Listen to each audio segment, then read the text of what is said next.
Que tu sois venu parce qu'effectivement, tu as un super planning vachement chargé pour tout le week-end, en plein boulot. Et voilà, c'est chouette. Donc, Pouillou, c'est le mec qui a émerveillé tout le monde pendant les Geek Ferries IRL. Et qui est un petit peu avec nous maintenant, qui a intégré le projet érotique. Voilà, histoire de vous dire, de vous apprendre des trucs vachement bien par rapport à ce qui change ce qu'il y a d'habitude. Bah oui, la soirée érotique, ça va être vraiment magnifique. Je regrette de pas y être, mais vous avez, c'est le week-end de l'année que je ne peux pas louper par rapport à mon boulot. Je peux pour faire ma top, une session de défense à culture libre, et de logiciel libre. Je viens de passer mon entretien individuel annuel et demain on a des réunions et dimanche des réunions, voilà. Mais la soirée érotique, c'est demain soir, à partir de 21h, je ne me trompe pas d'ailleurs. Ouais, c'est ça. Voilà, à partir de 21h, et il y aura que du beau monde. Tu as déjà annoncé Anne Diard, qui est la magnifique rédactrice, entre autres, du blog Les 400 Q, qui est formidablement connue et épocome. Il y aura Mademoiselle Cordelia, le Lu, qui tient la chaîne Prince. Il y aura Vidal, attends, j'ai l'impression que je dis Vénéralia, Ouais. qui sera parmi vous. Mademoiselle Chérie, avec qui on a passé une soirée érotique au dernier Geek Ferries IRL, qui était mais juste magique. J'ai remercié encore toutes les personnes qui étaient là à la soirée érotique des Geek Ferries IRL. C'était un moment hors du temps et de poésie pure, où on a pu être entre nous en intimité, mais je sais pas, il y avait 100, 200 personnes, je n'ai pas pu compter. Et c'était juste un petit groupe de personnes qui se sont parlé ensemble. C'était un moment vraiment incroyable dans ma vie, en tout cas. Donc voilà, donc il y aura plein d'invités de belles personnes. Et l'idée, ce sera, une fois encore, de parler de manière libre, sereine. Évidemment, on est au Geek Ferries, donc de manière tolérante et intégrante, mais ça, c'est une évidence au Geek Ferries. Mais vraiment le but aussi de parler de ses bonheurs, de ses joies, de ses aspects. Ça passe pas. Pouillou, je suis désolée de t'interrompre. On a un petit problème pour l'instant. A priori, on t'entend pas ou on t'entend très mal. Donc, on va chercher notre ingé son parce que c'est dommage quand même. Hein. Et si les gens peuvent nous dire si vous l'entendez, hein, vous nous le dites. Pour l'instant, a priori, on t'entend très mal. Donc, on va chercher l'ingé Sur son. le module question. Pour l'instant, Bah il y oui, avait moi pas aussi, mais au moins ils te voient. C'est déjà ça. D'accord. Alors je fais des gros coucous comme ça. Des bisous là. Oui, on a une heure de retard. On a ça, le serveur, ça a fait boum là-dedans et il y avait 1000 connexions d'un coup et comme on invente toujours des trucs, voilà. Donc du coup, ça a sauté puis ressauté et puis voilà. Donc là, on a du lag, on a des trucs qui marchent pas encore et tout. Bon voilà, en tout cas, oui, donc Pouillou disait que la soirée de demain est assez exceptionnelle. Et c'est vrai, donc c'est grâce à Pouillou qu'on a rencontré une partie des gens qui vont intervenir demain soir et qui sont de très belles personnes, comme on dit. Dans notre, ça ne veut pas dire forcément qu'ils sont jolis pour vous plaire, ça veut juste dire qu'humainement, ce sont des gens magnifiques. Oui, vraiment. Voilà, ce sont des personnes qui permettent juste d'ouvrir la parole, les idées, les pensées et les bonheurs, de se détendre de tout ce qui nous entraîne là sur le dos. J'adore ça. Ouais, c'est vrai que voilà, c'est une des manières de lutter contre la connerie, d'être heureux et voilà quoi. On n'a pas plus à dire que ça, mais être heureux, c'est tellement vachement précieux. Oui, et puis c'est vraiment important parce que en plus on montre un exemple qu'il est possible d'être heureux en n'étant pas dans cette sacro-sainte norme des magazines, de la culture, des choses comme ça, mais il est possible d'être heureux et épanoui sexuellement en étant un potard, en étant une fan du Seigneur des Anneaux voilà, c'est juste en étant qui l'on est, c'est juste ça. Et que même si on n'est pas forcément dans la norme, c'est-à-dire comme le plus grand nombre, on est quoi qu'il arrive normal. Voilà. Oui, redéfinir la norme, c'est aussi des choses qui appartiennent à des gens comme nous, comme vous, qui réfléchissent.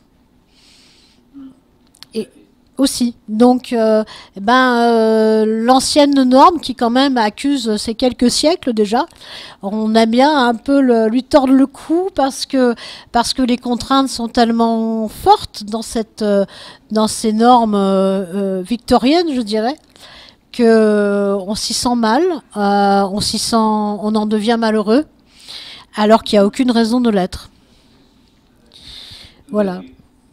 Et c'est justement du coup en prenant conscience de cette ancienne norme qu'on peut la hacker. Et c'est moi, c'est ce que j'aime vraiment avec les Geek Fairies, c'est que vous nous offrez un espace magnifique en organisant, en faisant tout ce travail incroyable d'organisation, un espace magnifique pour tester, pour expérimenter, pour se rassembler, ne serait-ce que ça aussi, c'est extrêmement important, et pour hacker les normes et pour redéfinir nos propres normes, nos propres façons d'interagir, de communiquer, de s'apprécier, de s'aimer. Voilà, et ça c'est hyper important, et merci à tous pour ce Bah écoute, c'est un petit peu notre réponse à la connerie. En fait, il se passe des choses dures, violentes de ce qui se passe, pour les libertés, etc. Et pour nous, c'est notre manière de faire, montrer qu'on peut être heureux être heureux et responsable, qu'on peut utiliser des choses qui font du bien. Par exemple, évidemment, la référence à des choses de l'enfance et pourtant être super adulte et voilà. En fait, redéfinir la norme, c'est aussi l'apanage des gens qui réfléchissent, parce que si la société, une société qui n'avance pas est une société qui casse. C'est une sorte de machine. Et elle a besoin que des gens.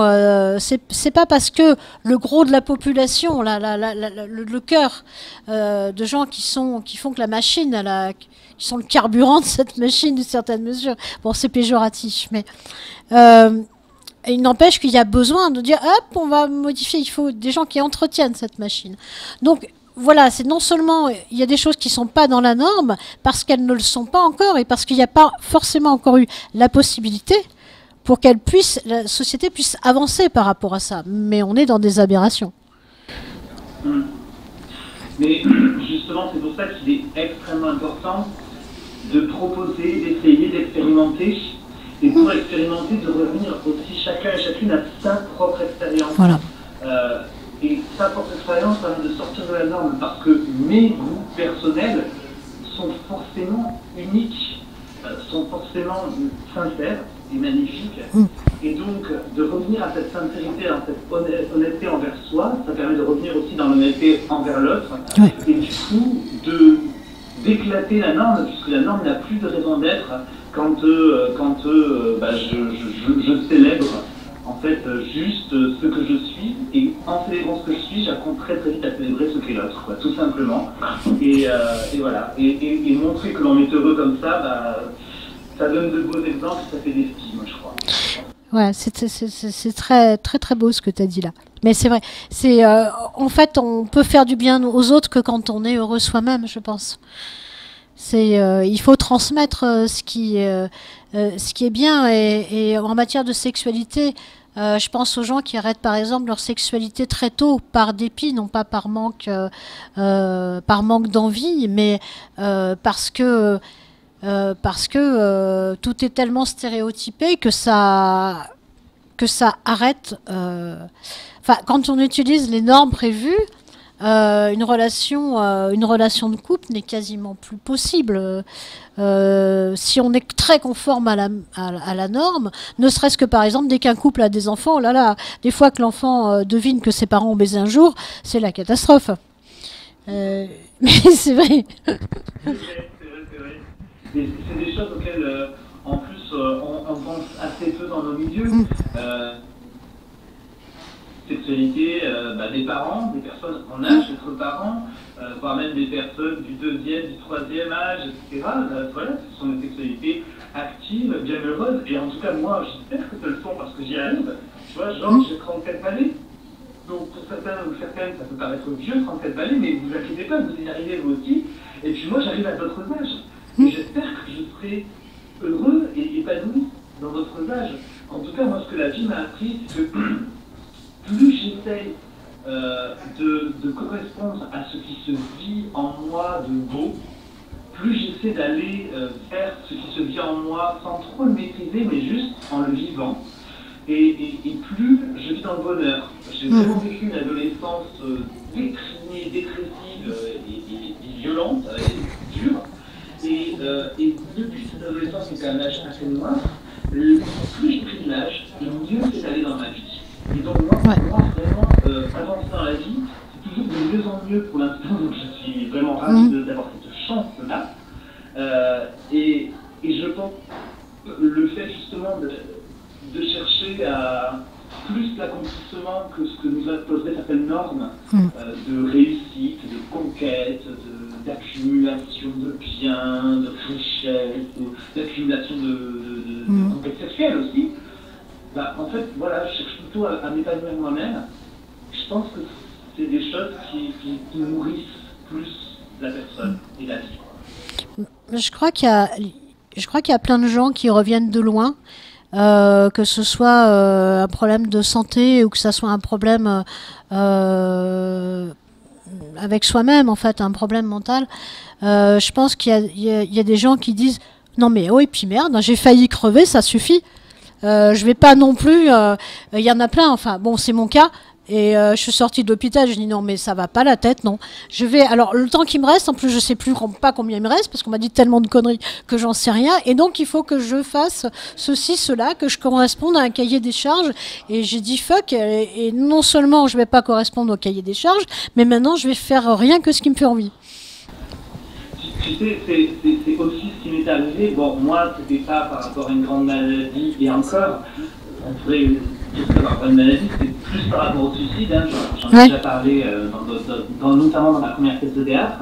Mais en effet, revenir de là, d'avoir été très très proche de la mort, en fait, m'a permis de remettre en question tout ça. Et c'est une question que je crains de théâtre, notamment.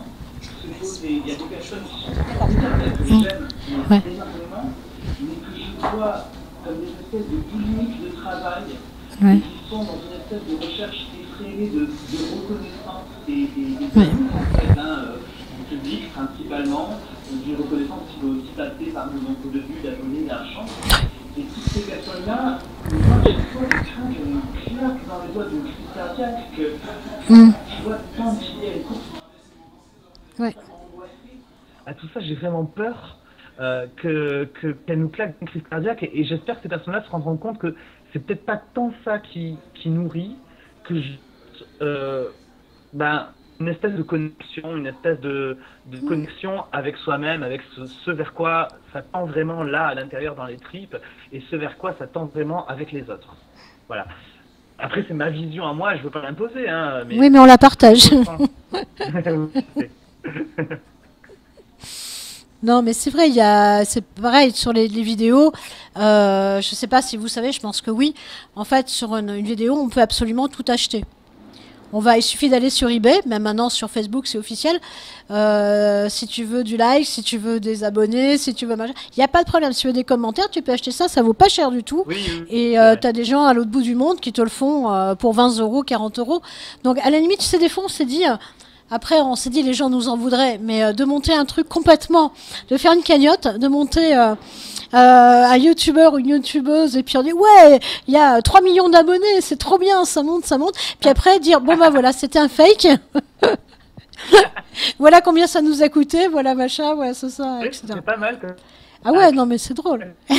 moi, je t'avoue, vraiment, toutes les injonctions à abonner, à aller sur Twitter, Facebook, etc., dans la vidéo, parce que franchement, là maintenant, tu vois, je sais pas, je dois être aux environs de 40 000 abonnés, un truc comme ça, mais ça me va, j'ai pas forcément envie d'avoir plus d'audience. C'est cool si le message passe, parce que moi j'aime les messages, forcément, je parle de ce que j'ai envie de défendre, donc j'aime ces messages-là, j'ai envie qu'ils passent, mais par contre, par rapport à moi perso, pas plus, tu vois, c'est très bien comme ça, pas plus, tout va bien. Oui. Je sais que ça peut être bizarre, mais franchement, moi, voilà, pas plus. Non, mais je te le partage. Moi, j'ai pas du tout envie. Enfin, on a un public extraordinaire qui monte petit à petit en quantité. Mais je t'avoue que si c'est, enfin, moi, j'ai l'impression d'avoir autant d'amis en fait. J'ai l'impression d'avoir beaucoup d'espoir dans les gens qui sont là. J'ai pas du tout envie d'avoir 100 000 connards, mais j'ai pas envie de les gérer, j'ai autre chose à foutre. Mais tu vois, alors bon, sans parler de connards, hein, mais voilà, je traîne souvent avec Antoine Daniel. Ouais. Et ce qu'il aime dans les Big Ferries et dans des conventions vraiment à taille humaine comme celle que vous organisez, c'est justement ça. C'est qu'il peut traverser le château des Big Ferries. Il n'y aura pas de groupe mouton comme ça qui est très angoissant pour une personne. Bah oui, bien sûr. Qui prennent en photo, c'est angoissant. Il y aura juste des personnes très agréables qui viendront, qui te feront un coup, qui discuteront avec toi. Et par contre, quand on se balade, parfois il vient sur Toulouse, quand on se balade dans Toulouse sur des places où il y a des étudiants, tu le vois angoissé, il met sa casquette, il baisse la tête, parce que justement pour éviter ces effets d'attroupement où il n'y aura pas d'interaction humaine. Alors que dès qu'on est posé dans un bar, il va faire un tweet et des gens vont venir et vont passer une excellente soirée parce que ce qu'on recherche en fait, c'est, et je parle d'Antoine, mais c'est un exemple par rapport à tout le monde, ce qu'on recherche c'est la discussion, la connexion, enfin voilà, t'es un humain, je suis un humain, parlons quoi, tu vois, échangeons. Mais il y a des gens, justement, le comportement commercial complètement, ils consomment ces gens qui sont connus. Ils s'en nourrissent. Oui. Mais le retour ne se fait pas. Quand il y a retour, encore une fois, c'est encore de l'achat. Donc, je t'ai offert une canette de bière. Ah bah, t'es obligé de parler moi dans ta vidéo, sinon t'es un salaud. Ouais. Et vraiment, ce principe-là, c'est là aussi on a envie de taper sur ce principe d'échange commercial sur tous les registres de la vie. C'est là où ça pose problème. C'est clair. Bah, Antoine, il m'a dit, je sais bien, c'est chouette chez toi, il n'y a pas de lumière, mais on ne reconnaisse pas pendant la nuit. Ouais, on avait un fail sur la lumière, ouais. Alors moi je t'avoue que le mauvais plan c'est les cheveux par contre, parce que du coup les gens s'arrêtent sur la couleur des cheveux en disant oh elle est sympa cette couleur de cheveux, et après ils regardent le visage et ah tiens je le connais. Et que quand je veux passer incognito au Geek Ferries, c'est simple, je mets un chapeau. Il y a une copine qui m'a passé mais genre le chapeau de paille avec la grosse, tout ça, tu vois, le truc qui est pas discret. Et pourtant, j'ai passé 2 heures incognito au Geek Ferries. Dès que j'enlevais le chapeau, j'avais des personnes qui venaient papoter, discuter, tout ça, quoi. Voilà. Moi, j'ai vu ça avec Frédéric Molas, donc joueur du grenier. Donc il a vachement maigri. Donc avant c'était super dur de le faire passer d'un endroit à un autre parce que forcément les gens le reconnaissaient. Mais là c'est très drôle parce que il en arrive avec des gens qui disent vous lui ressemblez vachement quand même. Vous êtes trop maigre mais vous lui ressemblez vachement. Oui. Voilà. Bon. Je crois qu'il va falloir qu'on arrive à rattraper. Ouais. À tout le monde Ah, ça a frisé. Terriblement de pas y être, mais par contre, je sais que c'est que des belles personnes et vraiment la soirée érotique. Oui. Mais allez-y et suivez les chaînes de Mademoiselle Cordelia, allez sur sexysouci.fr, Vénérable Mia. Enfin voilà, il y aura plein de belles personnes. Le blog Les 400 culs d'Agnès Giard, évidemment. C'est vraiment une soirée qui risque d'être très très belle et elle sera belle parce que c'est ce que vous en ferez, c'est la manière dont vous participerez. Donc voilà, je vous la confie entre guillemets alors qu'elle ne m'appartient pas du tout. Mais si. Mais vous voyez ce que je veux dire. Mais si. Mais tu fais bien de rappeler parce qu'effectivement tout à l'heure quand ça a sauté, tu en parlais. Voilà. Mais le public des Geek Ferries, c'est aussi des gens qui font plein de trucs, donc c'est chouette. Qui sont pas des gens stéréotypés, sont des gens qui jouent tellement bien avec la norme et ouais, voilà. On a une déco intempestive, mais voilà. Ben, j'en étais à dire qu'il faut qu'on arrête de discuter pour essayer d'étancher un peu le retard qu'on a pris tout à l'heure. Et là, on va faire juste faire de gros bisous à tout le monde qui regarde. Et voilà, et juste la soirée érotique demain 21h sur la chaîne principale, c'est bien ça, Naya? Ouais, c'est ça. Bah ici, en fait. Et de gros bisous à toute l'équipe des Geek Ferries. Vous me manquez et je serai là en juin. Gros bisous, on se voit là. Ok. Bon, mais en tout cas, travaille bien dans un boulot qui est agréable, donc tant mieux. Et ouais, on te fait plein de bisous et tu nous manques. La preuve, c'est agréable, regarde. Ah ouais. Ça va bien, hein. Ouais. Bon, voilà. Allez. Des bisous, bon courage pour ce week-end. Salut. Ciao. Ciao.